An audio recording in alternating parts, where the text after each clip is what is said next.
हक नहीं मिला उनके पेरेंट्स को। तो सर के बाल सफेद हो गए हैं, आंखों की धुंधला गए।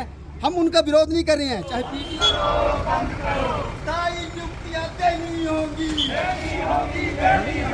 स्थायी नियुक्तियां देनी होगी, बैकडोर एंट्री बंद करो, बैकडोर एंट्री बंद करो, अस्थायी भर्तियां नहीं चलेंगी, अस्थायी भर्तियां नहीं चलेंगी।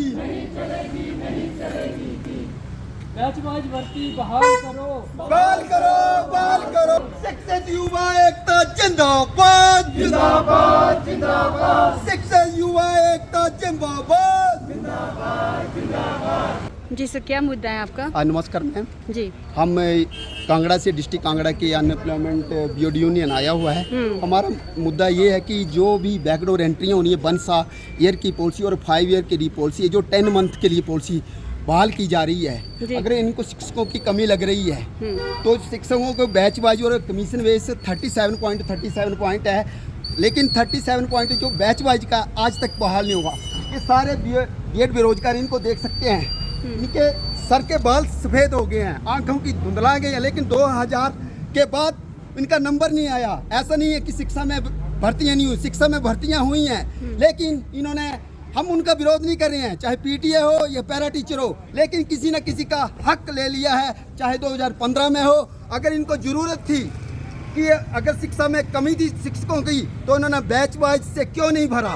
अब कब तक ऐसा ही चलता ही रहेगा? धीरे धीरे पीटीए हुआ, पैरा टीचर हुआ, अब एसएमसी भी हो गया। एसएमसी के बाद अब सरकार ने 10 मंथ पॉलिसी ले आए हैं, 10 मंथ पॉलिसी, जिससे ना ही शिक्षक का हित है ना ही स्टूडेंट का हित है। अच्छा सर, आप यहाँ आए हैं उपायुक्त कार्यालय में, किसको ज्ञापन देने जा रहे हैं? डीसी साहब के थ्रू हम मुख्यमंत्री साहब को ज्ञापन देंगे। हमारी एक टीम हमने बहुत बड़ा ये रखा था, लेकिन मुख्यमंत्री ने मिलने के लिए हमें हमीरपुर बुला लिया, तो कुछ लोग हमारे साथी जो हमीरपुर चले गए, इस वजह से हम नहीं जा पाए ज़्यादा संख्या, लेकिन हमने पहले से ये सारा प्रोग्राम था तो हम निर्धारित समय पर आए हैं। जी जी।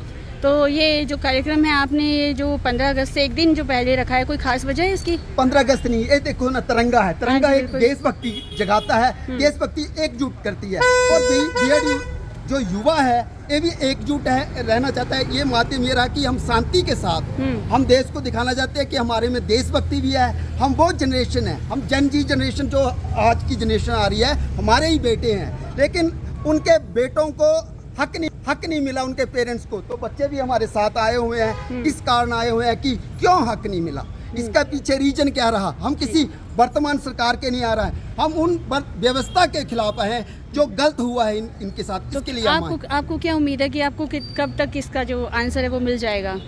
हमें उम्मीद यही है सरकार से कि जो हम एक सरकार से नहीं, एक आम इंसान जो है, समाज सेवी है, हम उसको जगाने आए थे। एक अधिवक्ता है जो रिटायर्ड जज हैं, जो रिटायर्ड प्रोफेसर हैं, हम उनको ये ज्ञापन दे रहे हैं कि हमारे साथ सामाजिक शोषण हुआ है।